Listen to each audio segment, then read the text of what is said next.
व्यवहाराने दशलक्षण, निशाण्याने आत्मलक्षण. तर ह्या आत्मधर्माचं पद म्हणजेच अनादि अनंत चैतन्य धातू. धातू शब्द वापरलाय. धातू वास्तविक पाहता कोणाला वापरतो आपण? धातू व्याकरणामध्ये कृ भ्रू ह्यांना पण धातू म्हणतो आणि खनिज पदार्थांना पण धातू म्हणतो, म्हणजे पुद्गलामध्ये वापरतो. परंतु चैतन्य धातू असं का वापरलं सवयसारमध्ये वगैरे अनेक ग्रंथांमध्ये? तर चैतन्य हा ठोस पदार्थ आहे, तो आपल्यामध्ये धातुरूपाने आहे. आणि ह्या आपल्या चेतनेला आपण जाणलं तर आपल्याला आत्ता पण शांती आहे, पुढं पण शांती आहे. आणि ह्या चेतनेला आपण जाणलं नाही तर आपल्याला आत्ता पण दुःख आहे आणि पुढेही दुःख आहे. म्हणून 201, 2 ह्या समयसारच्या गाथा काय सांगतायत की ह्या सगळ्या 5 ज्ञानामध्ये, म्हणजे 204 गाथेचा विषय काय घेतलाय? मती श्रुतावधी मनपरे केवल, ह्या 5 ज्ञानामध्ये एकच पद आहे. कोणतं पद आहे? चैतन्य पद आहे. आणि तो हा परमार्थ आहे आणि ज्याला प्राप्त केलं असताना निर्वाणाला प्राप्त होतो. निर्वाण कशाला म्हणायचं? निर्वा, वा म्हणजे वासना, वा म्हणजे दुःख, ज्याच्यातून निघून गेलं त्याला म्हणायचं निर्वाण. तर अशा रीतीने हा आपला स्वभाव अनादि अनंत आहे आणि त्या अनादि अनंत स्वभावाला जाणलं तरच आपल्याला शांती आहे. आणि तेव्हाच आपल्यामध्ये काय प्रगट होतं? उत्तम तप. तप म्हणजे उन्हात तपलो, पावसात भिजलो असं काय केल्यावर तप होतंय का? स्वरूपे प्रतपनम विजयनम तपः, स्वरूपामध्ये तेजस्वी होतो तोच तपाला प्राप्त होतो. आणि जर स्वरूपच जाणलं नाही तर आपण तेजस्वी होऊ शकत नाही. म्हणून हे जे आतलं चैतन्य तेज आहे आणि ते जाणलं आणि त्या चैतन्य पदाला जाणलं तर उत्तम शब्द सार्थक आहे. उत्तम हा अभेदवृत्ती घ्यायचा आहे की अभेदोपचार घ्यायचा आहे की भेदोपचार घ्यायचा आहे की भेदवृत्ती घ्यायचा आहे? अभेदवृत्ती. उत्तम शब्दातनं काय घेतलं? अभेदवृत्ती म्हणजे अनुभूतीचा विषय. काय शब्द आहे उत्तम मध्ये?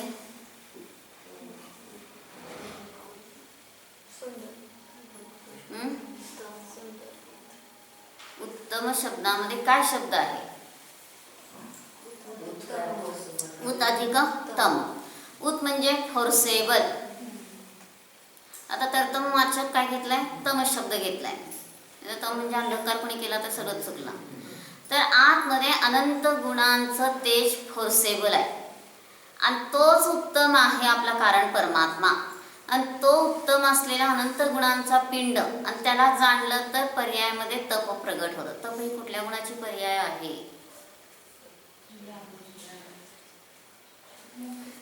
मुख्य रूपाने ज्ञानात्मक जर विचार केला न्यायग्रंथांच्या अपेक्षेने तर तप हे काय आहे? ज्ञान गुणाची पर्याय. कारण स्वरूपे प्रतपनम विजयनम तप म्हणलं म्हणजे स्वरूपाला जाणतो. विजय मिळवतो म्हणजेच काय? जाणतो. प्रकर्षाने तप्त होतो म्हणजे स्वतः जाणणंच घ्यायचं आहे. आणि उपचाराने गौण रूपाने कुणाची पर्याय सांगितली? चारित्र गुणाची पर्याय सांगितली. मग अशा रीतीने जो स्वभावामध्ये तेजस्वी होतो तिथं उत्तम तप प्रगट होतं. नाही तर फक्त शरीराला खूप काय क्लेश केले. बघा आता शक्ती नाही आहे, शक्ती नसताना सतप करू लागला तर पंचम काळामध्ये काय सांगितलंय? योग धारण करणं वगैरे हे सहननाच्या अपेक्षेने योग्य नाही म्हणून आगमाची आज्ञा आहे. आणि तरी सुद्धा कुणी उटपटांग काय करू लागलं? शक्तीपेक्षा अधिक जर काही करू लागलं तर तिथं काय होतं? त्याचं शरीर कोलमडतं. म्हणून काय सांगितलं प्रवचनसारच्या 230-31 वगैरे गाथांमध्ये? उत्सर्ग सापेक्ष अपवाद आणि अपवाद सापेक्ष उत्सर्ग, म्हणजे दोघांची मैत्री पाहिजे. इतकं शिथिल आचरण पण करायचं नाही की आत्मानुभूतीला दूर गेला.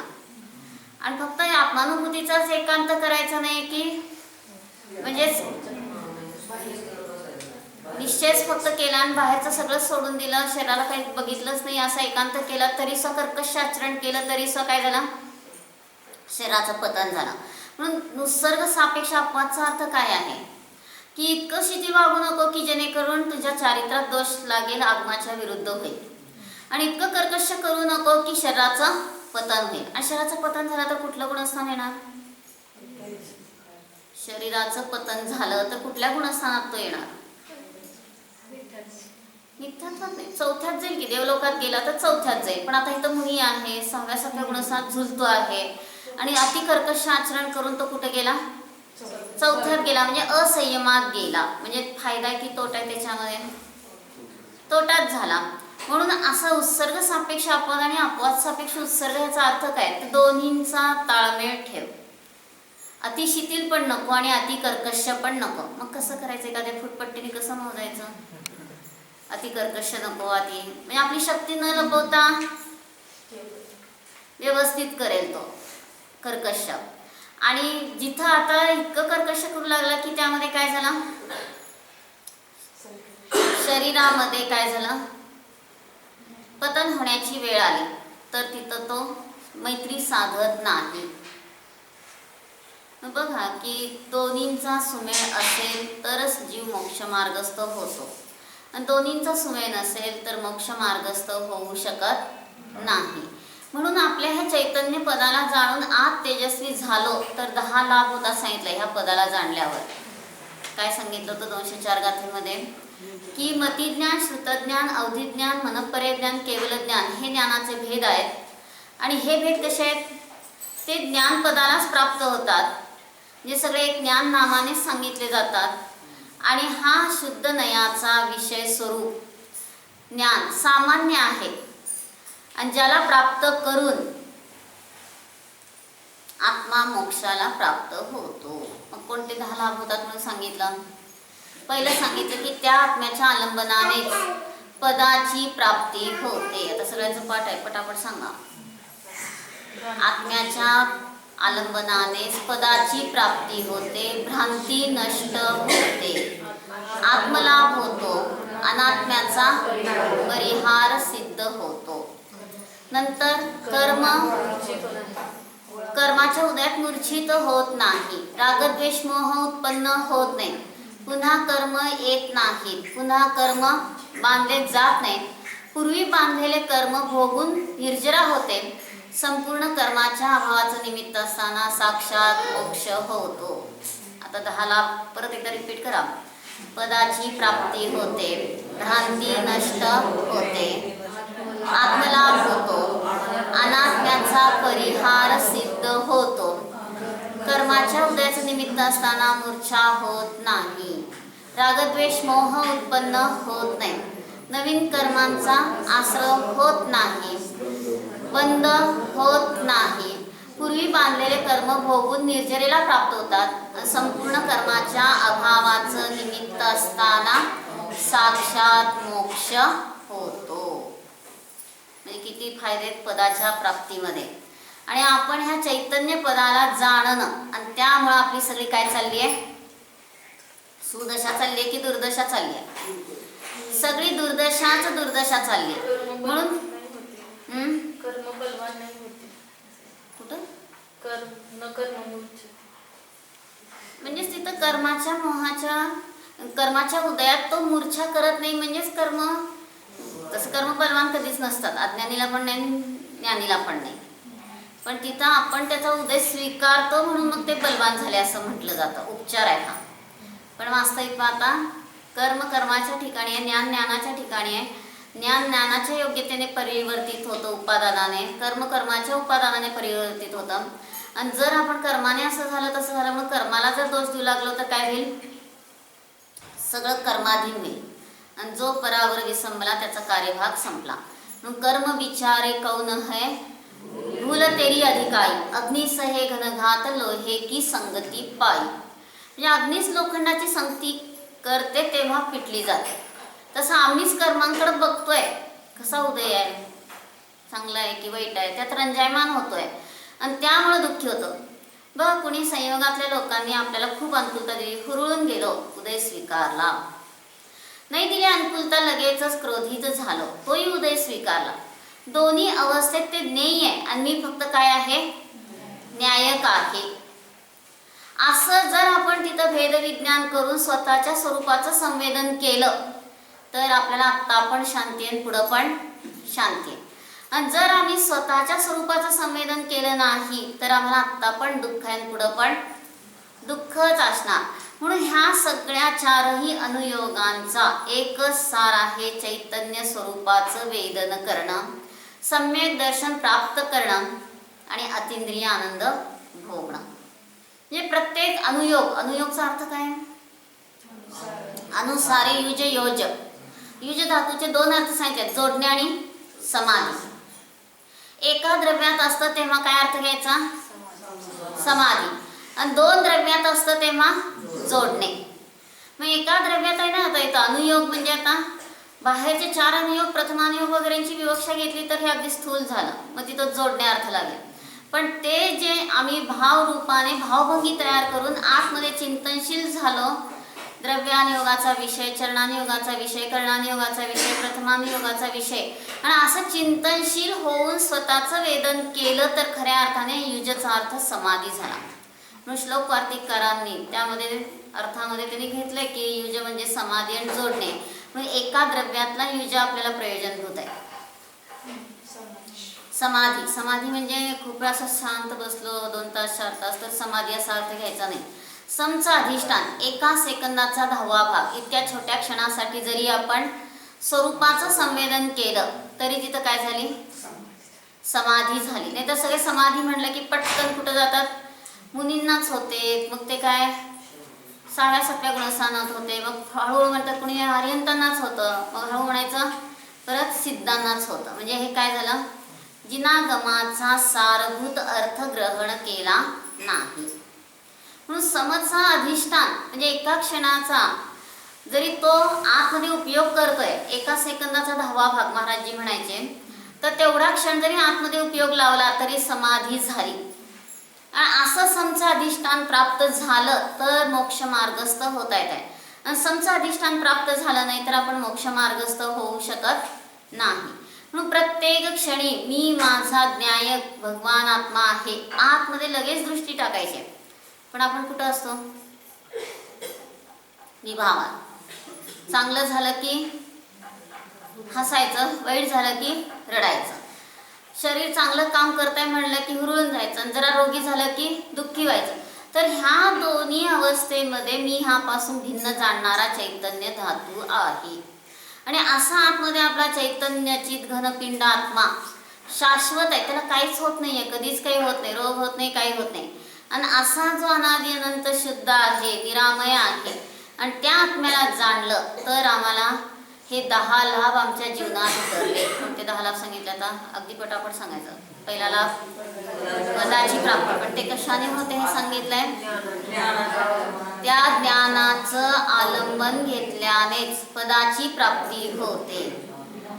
परातला आनंद मिळतो ही भ्रांती नष्ट होते. आत्म्याचा लाभ होतो, अनात्म्याचा परिहार होतो. कर्माच्या उदयाचं निमित्त असताना मूर्छित होत नाही, म्हणजे तो आपल्या ज्ञानस्वरूपाचं वेदन करू शकतो. राग द्वेष मोह उत्पन्न होत नाही, पुन्हा नवीन कर्म आश्रम होत नाहीत, पुन्हा कर्मांचा बंध केला जात नाही, आणि पूर्वी बांधलेलं कर्म भोगून निर्जिर्यते, निर्जरा सहज होते. आणि कृष्ण संपूर्ण कर्माच्या अभावाचं निमित्त असताना साक्षात मोक्ष होतो.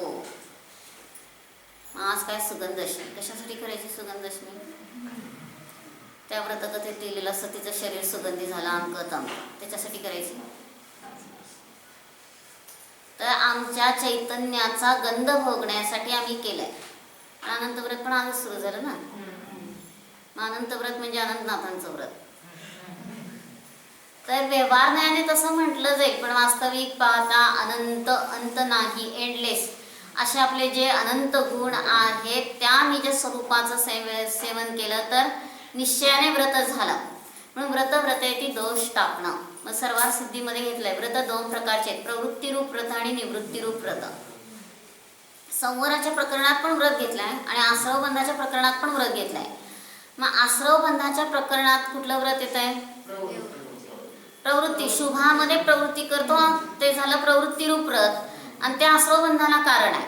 आणि निवृत्ती म्हणजे शुभाशुभ दोन्ही पासून निवृत्त झालं, हे नास्तिकथन आहे. पण हा मी चिदानंद म्हणून स्वरूपाचं वेदन करतो हे आस्तिकथन आहे, आणि हे संवर निर्जरेच्या प्रकरणात येतं.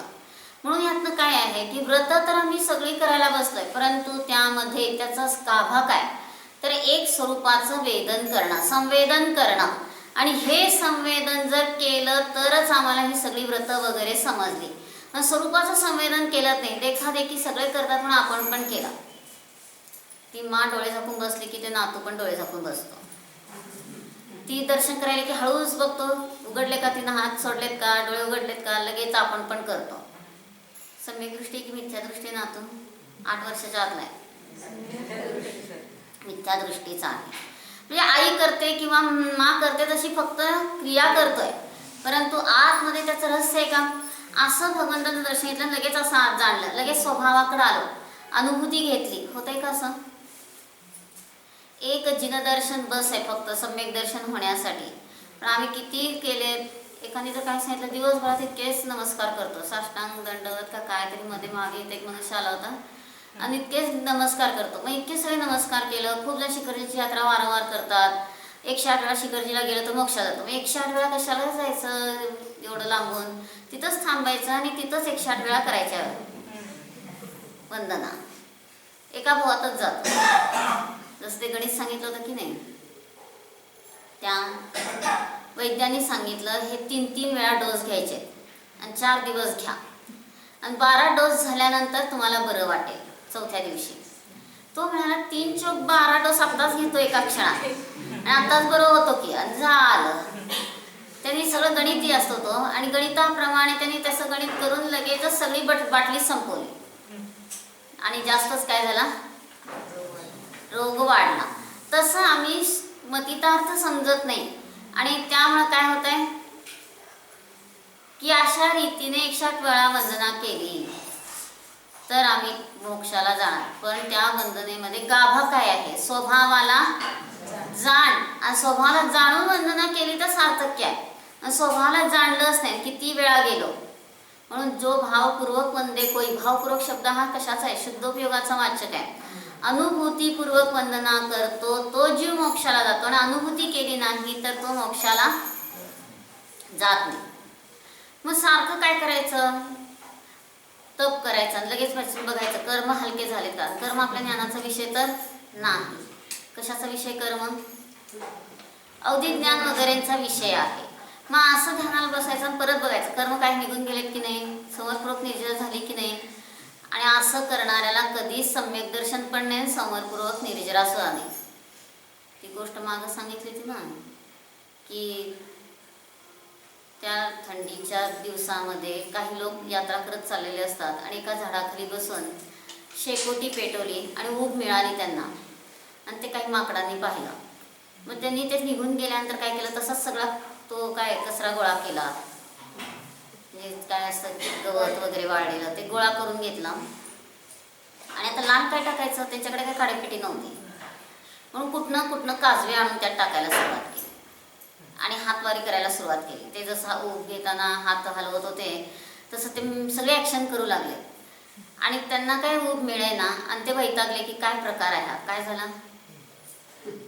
मूळ अग्नीच नाही, त्यांना तर म्हणायचं मूळ अग्नी नाही म्हणून तुम्हाला ऊब मिळाली नाही. तसं आपल्यामध्ये ज्ञानाग्नीच प्रज्वलित झाली नाही, स्वभावालाच जाणलं नाही. तर आपण किती हातवार केले, म्हणजे व्रत केलं, सगळं काय उपवास केलं, सगळी व्रत करून झाली आणि हे सगळं करून सुद्धा स्वतःच्या स्वरूपाचं संवेदन नाही. त्यामुळं आपण कधीच मोक्षमार्गस्थ होऊ शकत नाही. मग स्वरूपाचं संवेदन केलं तरच मार्गस्थ होतो, स्वरूपाचं संवेदन केलं नाही तर मार्गस्थ होणार नाही. म्हणून इतका आतमध्ये स्वरूपाची रुची जागृत झाली पाहिजे की प्रत्येक क्षणी मी जाणणाराच आहे, जाणीवेत माझंच चैतन्य येत आहे. म्हणजे बघा किती शरीराला वेदना होऊ देत, काही होऊ देत, पण मी जाणणार आहे अशी जाणीव केली की सगळ्यातनं एवंभूत ज्ञाने सुटलं. पण आपण काय करू लागलोय, सारखं शरीराचं चिंतन करतोय, मला असं झालं तसं झालं वगैरे, आणि त्यामुळं आपण काय आहे तन मन धनाचा सगळा उपयोग विभावासाठी चाललाय, स्वभावासाठी नाही. आणि तेच जर आपण सारखं स्वरूपाचं वेदन करू लागलो तर विकल्पाच्या भूमिकेत ह्या शरीराला काही पण होऊ देत, माझ्याकडून षटक्रिया घडणारच. कुठलंही कार्य करताना मी त्या शरीराला जपणार नाही, आत्म्याला जपणार. बघ कुणी देशासाठी मरतंय, कोण मेलं देशासाठी,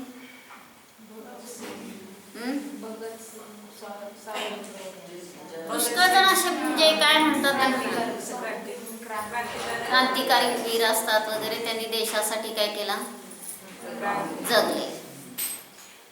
किंवा मागं पण एक कथा सांगितली होती ना की एक जण असतं, म्हणजे 2 मुलं असतात आणि एक मुलगा त्यांनी देशासाठी देतो म्हणून सांगितलं. आणि त्या मुलाने खरोखरच काय केलं, सगळं शिक्षण घेऊन तो मिलिटरीमध्ये भरती झाला. आणि ज्या वेळेस आता घरी आला त्यावेळेस त्याला खूप आनंद व्हायचा. आणि तेवढ्यात निरोप मिळाला की काहीतरी संकट आहे, लगेच निघा म्हणून. आणि मिलिटरीचे लोक कसे असतात, आज्ञाप्रधान. झालं, लगेच तो ताबडतोब निघाला. गावातले तर सगळे लोक कसे त्याला खूप खायला वगैरे द्यायचे, खूप दिवसात आला म्हणून त्याचं खूप सेवा वगैरे करायचे. आणि हा देशाचं एवढं करतोय म्हणून त्याची खूप आवाभगत करायचे. आणि हा लगेच तर गेला पण ह्या वेळेस. आणि गेल्यानंतर तिथनं आता तो जो त्यांचा मुख्य असतो त्यांनी सांगितलं की ह्या विशिष्ट ठिकाणी जायचं आहे आणि तिथं पहिल्यांदा तर तुकडी थोडीच जाणार आहे, पण आम्ही सगळे बाकीचे पोहोचेपर्यंत ती खिंड तुम्ही सांभाळायची, काहीतरी असतं ते त्यांचा किल्ला वगैरे, आणि तोपर्यंत तुम्ही ते हे करा. आणि झालं, तिथं पोहोचेपर्यंत लगेच शत्रूने काय केलं, टेहाळणी केली आणि हल्ला करायला सुरुवात केली. आणि आता पटापटा ह्यांची किती 10 लोकांची काहीतरी तुकडी असते, त्यातले खूप जण गेले. आणि शेवटी तो एकटाच राहिला.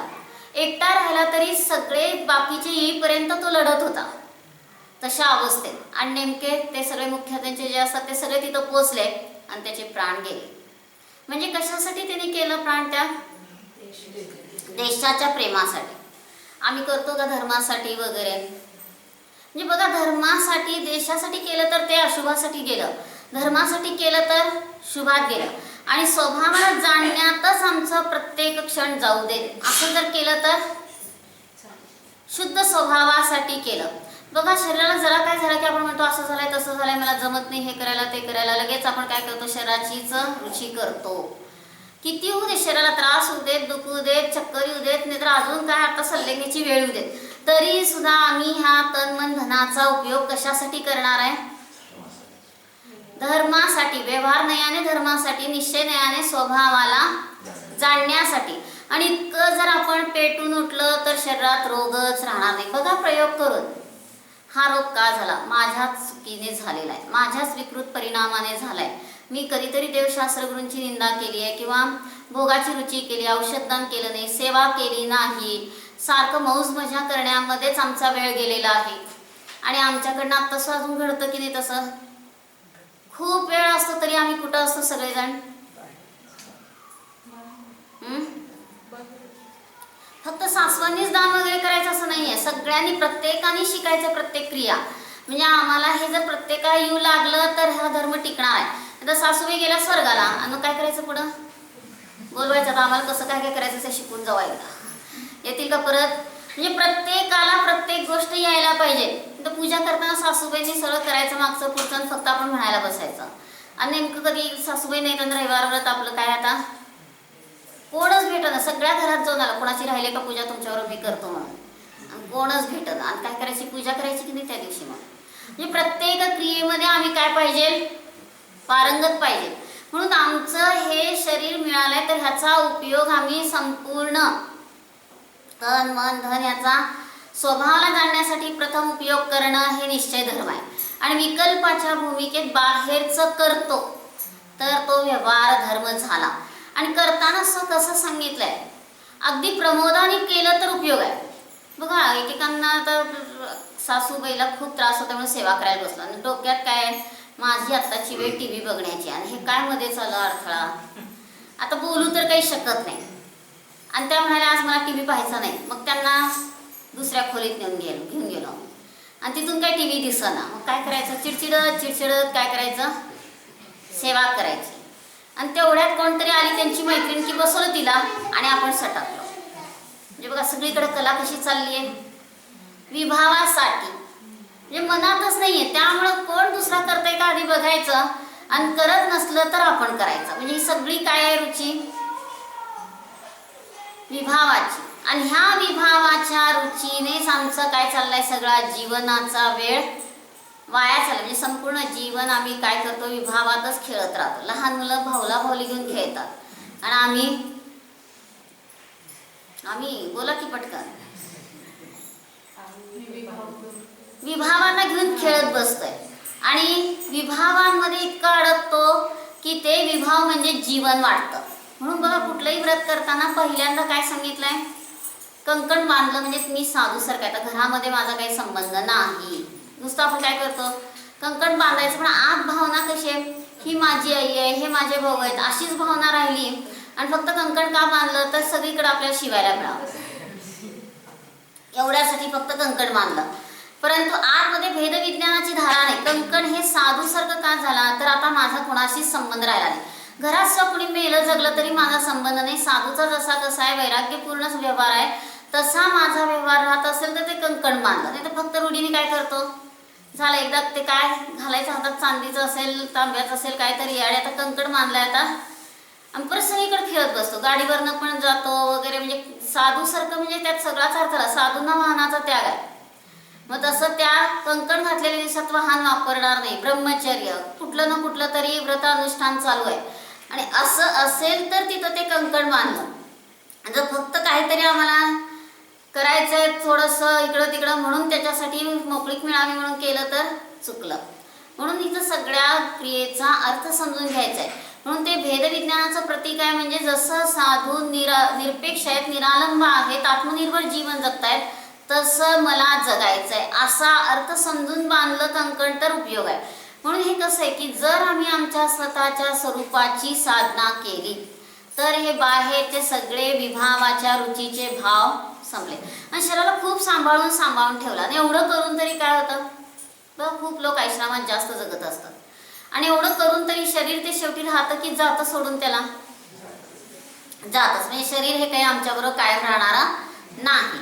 मग जे शरीर जाणारं आहे ते जाणाऱ्या शरीराला काय करायचं, सारखं झुंपायचं. कशामध्ये, स्वभावाला जाणण्यामध्ये. आणि विकल्पाच्या भूमिकेमध्ये अशुभ विषय कशाय वंचनार्थ काय सांगितलं की तो ह्या धर्माच्या ह्याच्यामध्येच वेळ घालवेल आणि धर्म सोडून दुसरं काही नको. धर्म विना कोई नाही अपना.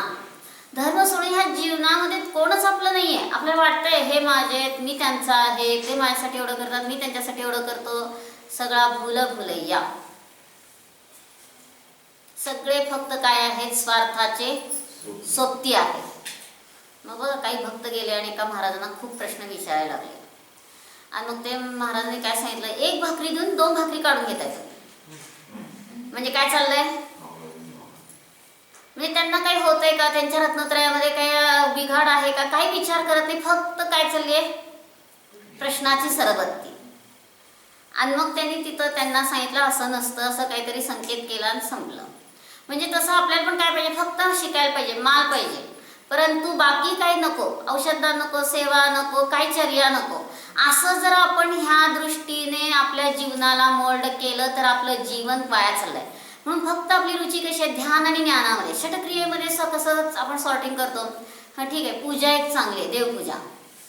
नंतर दुसरं गुरुपासना. कुठं गुरुची उपासना करायची, लई हलवायला लागते, हात पाय वगैरे हलायला लागते, नको गुरुपासना. स्वाध्याय ठीक आहे, एका जागी बसून पानं उलटावं लागते फक्त, तिथं काय लक्ष लागू नाही तर न लागू, पुस्तक घेऊन बसायचं, संपलं. ते झालं स्वाध्याय. त्याच्यानंतर संयम. ठीक आहे, तर दशलक्षणमध्ये काय करायचं, काय तर संयम करायचा. त्याच्यानंतर सांगितलं एक फळ सोडा, एक धान्य सोडा म्हणून सांगितलं, सोडलं, तेवढं संयम झाला. नंतर तप. आता तप ते मुनी करते, जो आपल्याला काय नको. आता ते काय कुठं जाऊन बसायचं, हिवाळ्यात सांगितलंय नदीकाठी, उन्हाळ्यात सांगितलंय पर्वताच्या शिखरावर, आणि पावसाळ्यात सांगितलंय झाडाच्या खाली टपटप पाणी गळतंय. एक थेंब पावसाचा पडला तर कसं तरी होत आहे, तिथं ते सतत पडतंय. म्हणजे कशाची प्रक्रिया ही सगळी, ब्रेन वॉशिंगची प्रक्रिया आहे. एक एक थेंब पडतोय तर तिथं काय होतं, त्या शरीराविषयी जितकी आसक्ती आहे, ममत्व आहे, ते सगळं वॉश झालं. शरीर माझं नाहीये, शरीरावर थेंब पडलेत, माझ्यावर नाही. लगेच आतमध्ये काय करतो, भेदविज्ञान करतो. जर पावसात पण भिजलो परंतु आतलं हे भेदविज्ञान केलं का, शरीर भिजलंय, मी त्यापासून भिन्न आहे, केलं का रुचल. त्या दिवशी पावसात रात्री 10 वाजता भिजत इथं आलो आणि मग भेदविज्ञान केलं का शरीर भिजलं म्हणून दुःखच करू लागलो. लगेच आपल्याला भेदज्ञान व्हायला पाहिजे, हे शरीराला झालंय, मी शरीरापासून अत्यंत भिन्न आहे. आणि अशी जर प्रक्रिया आपल्या जीवनामध्ये असेल तर उपयोग आहे. ते तप आहे, ते तर नुसतं तापलो तर काही तप म्हणता येत नाही. मग देवपूजा ठीक आहे, स्वाध्याय ठीक आहे, संयम ठीक आहे, ते तप गुरुपासना जाऊ देत. आणि शेवटचं दान. दान आता ठीक आहे, ते काय ते पाहिजे तर सद्दान करू, अजून काय ज्यामध्ये जास्त हलाव वगैरे लागणार नाही असं करू. मग असं केलं तर साधू व्यवस्था राहील का? म्हणून बघा, प्रत्येक श्रावकाचं काय कर्तव्य आहे, माझ्या जीवनामध्ये मी दान देऊनच आहार करेल तर तो सुश्रावक. म्हणून त्या 47 शक्तीमध्ये घटवलाय, ज्या घरामध्ये दानादी क्रिया होत नाही ते घर कसं सांगितलंय, स्मशान तुल्य सांगितलंय. का असं सांगितलं? म्हणजे दानादी क्रिया जर झाल्या नाहीत तर किती चुकीचं आहे. मग म्हणा तर गावात साधू नाही तर श्रावक तरी आहेत की. मग शेजारच्याला आपल्यात एक बोलवायचं ना, आपल्याला तिकडं सोडायचं. किती सोपं आहे. नाही तर का केलं ते सगळं आपणच खात बसलो तर काय झालं, राक्षस झालं. मग आता कसं करायचं? आता त्यांना तरी आपण बोलू शकतो, पण आपल्यातलं एक तिकडं कसं सोडायचं? ते आपोआप होते की आपण त्यांना बोलवलं म्हणल्यावर त्यांचेही भाव होतात की आपण पण दान केल्याशिवाय जेवायला नको. म्हणजे सगळं सोपं आहे, तेवढ्यातच आपल्याला भागवता येत आहे. परंतु फक्त परिणतीचा फेर आहे. म्हणून परिणतीमध्ये फरक कसा आहे की जे सगळं केलं ते आम्हालाच पाहिजे म्हणून आम्ही ते सगळं स्वतःच ग्रहण केलं तर राक्षसी वृत्ती झाली. आणि काहीतरी भाग आम्ही दान देऊन त्यातनं मग नंतर राहिलेलं घेतोय म्हटलं तर किती सांगितलंय. आता किती 100 रुपये आज मिळाले दुकानात, किती दान करायचं त्यातलं? रत्नकरण श्रावकाच्या सगळ्यांनी वाचलंय. हळूच म्हणायला बघा. 1/4 म्हणजे किती गेले? 25 दानासाठी. आणि काही श्वेतंबरांच्या तर वह्यांनाच त्यांनी असं दानाचं खातं लावलेलं असतं. म्हणजे एवढा नफा झाला की लगेच एवढं दान करायचं. आणि ते सुरेश कोठाडे यांचे कोणीतरी फॉरेनमध्ये आहेत, तर असं त्यांनी दान काढून काढून तिथं काहीतरी एक जमीन ध्यान केंद्रासाठी घेतली. म्हणजे तो फॉरेनमध्ये घ्यायचं म्हणजे काही स्वस्त असते का? पण त्यांनी असं सहज दान वेगळं करत करत काय केलं, त्यातनं जे गोळा झालं त्यातनं त्यांनी ध्यान केंद्राचं एक स्थान निर्माण केलं. मग आपल्याला असं पुष्कळ कार्य करता येते, पण आपलं काय चाललंय, सगळं जेवढं मिळालं ते आम्हालाच पुरत नाही म्हणतो. आणि मग कधी दान करायचं? अशा रीतीने सतत स्वतःलाच आपण ते वापरत राहतो. आणि त्यामुळंच काय आहे, सगळी आपली प्रवृत्ती कशाची आहे बघा, लक्षात ठेवा. जर सगळ्या क्रिया आपल्याकडनं घडल्या तर बरोबर आहे, आणि जे मिळेल ते आपल्यालाच आपण ओरबडून खाऊ लागलो, भोगू लागलो तर राक्षसी प्रवृत्ती झाली. म्हणून कुठली शक्ती सांगते, आपल्यामध्ये आपला आधार आहे. मला परद्रव्याच्या भोगाची रुचीच नको. अधिकरण शक्ती सांगते. आणि अधिकरण शक्तीचं नाव काय दिलंय? चक्रवर्तीची चक्रवर्ती. चक्रवर्ती म्हणजे तो चक्रवर्ती, भरत चक्रवर्ती. चक्र म्हणजे अनंत गुणांचा समूह, आणि त्याचं मेन कोण आहे? अधिकरण. म्हणून जगत में सब अपने अपने आधार, जो पर को आधार मानता वह मूर्ख सरदार. जगामध्ये प्रत्येक वस्तू स्वतःच्या आधाराने आहे, आणि जो पराला आपला आधार मानतो तो काय आहे? मूर्खांचा सरदार आहे. एका राज्यामध्ये एका राजाने काय केलं होतं, बाजार भरवायचा, त्यातनं जी स्त्री आवडते तिला आणून तिचं शील नष्ट करायचं. दरवर्षी हा त्याचा कार्यक्रम. आणि नेमक्या 2 राजपुतांच्या म्हणजे पृथ्वीसिंहाच्या नात्यातल्या कोणी दोघी गेल्या, आणि झालं ते आवडली म्हणून तिला लगेचच काय केलं, सैनिकाकडनं अंतपुरात पण आणलं. आणि आता तो गाफील आहे. आतापर्यंत आलेल्या स्त्रिया कशा आहेत, राजासमोर काही चालत नसतं म्हणून त्या बिचाऱ्या शीलभ्रष्ट व्हायच्या. पण ही अगदी, आता राजपुतांचं कसं असतंय, शीलवान असतात, आणि तिच्या समोर त्यांनी आपले भाव प्रदर्शित केले तर ती एकदम इतकी नागिनीसारखी चवताळली आणि लगेच आपली कट्यार काढली. तो इतका गाफील होता, त्याला धाडकन पाडलं त्या जमिनीवर आणि त्याच्या छातीवर पाय ठेवून म्हणते, ह्याच्या पुढे हे जर झालं असं तर तुझ्या आत्ताच प्राण घेणार आहे, बोल तू बंद करतो की नाही हा कार्यक्रम. आणि त्याचा कंठ इतका सुकला की त्याला काहीच समजेना आता काय करावं. आणि ती त्या कट्यार उपसून आहे आणि छातीवरच पाय दिलाय. आणि माझ्या एकटीच्या शिलाचा प्रश्न नाही, आता ह्या पुढे हे भविष्यात कधीच घडणार नाही असा मला शब्द दिला तरच मी सोडणार आहे, नाही तर आता तुला सोडणार नाही. आणि त्यांनी मग त्यावेळेस कबूल केलं की ह्या पुढे कधीच मी कुणाचं शीलभ्रष्ट करणार नाही. मग ज्या वेळेस काही मराठे लोक मागायला गेले राजपुतांच्या मुली की असे तेजस्वी तुमची मुलं असतात तर आम्ही त्या मुलीशी लग्न करतो, तर एका वडिलांनी सांगितली कहाणी की साधं पतीने पत्नीबरोबर लहान पाळण्यातल्या बाळासमोर काहीतरी हरकत केली तर तिनं लगेचच काय केलंय, हा मुलगा पण आपला असून सुद्धा तो काय आहे परपुरुष आहे, त्याच्यासमोर तुम्ही असं का केलं, शीलात दोष लागला म्हणून तिनं स्वतःची आत्महत्या केली. आणि अशी जर तुमच्याकडे शील पाळण्याची पुरुषांची तयारी असेल तर आमच्या मुली तुम्हाला देतो म्हणून सांगितलं. हाय का बोला. आणि ते एकदम लज्जित झाले, कारण इतकं व्यवस्थित करेक्ट पाळायचं म्हणलं तर सगळ्यांनाच जमतंय का. बघा आपण पण काय करतो, त्या टीव्ही मध्ये तर कसली पण दृश्य असतात आणि लहान मुलांना घेऊन आपण पाहत बसतो, आपल्याही शीलात दोष लागला, त्यांच्यावरही चुकीचे संस्कार झाले आणि जे पाहायला नको ते पाहतो, जे करायला नको ते करतो आणि त्यामुळे स्वरूपात तेजस्वी होत नाही. म्हणून उत्तम तपशब्द सांगतोय, स्वरूपाला जाणून तेजपुंज व्हा. आणि असं आपलं चैतन्य तेज प्रगट झालं तर हे 10 लाभ म्हणत जायचं ना, आत्मानुभूती घेत जायचं, तर जीवनात फायदा केला. नाहीतर आपण आता 10 लाभ सांगितले विसरून गेलो परत तर काही उपयोग नाही. म्हणून दशलक्षण अनेक वेळा येतोय जातोय, पण आमच्या आतमध्ये हरित क्रांती व्हायला पाहिजे. हरित क्रांती म्हणजे एव्हरग्रीन. प्रत्येक क्षणी मी न्यायक स्वरूपाचंच वेदन करेन, मला ते सोडून दुसरं काहीच नको.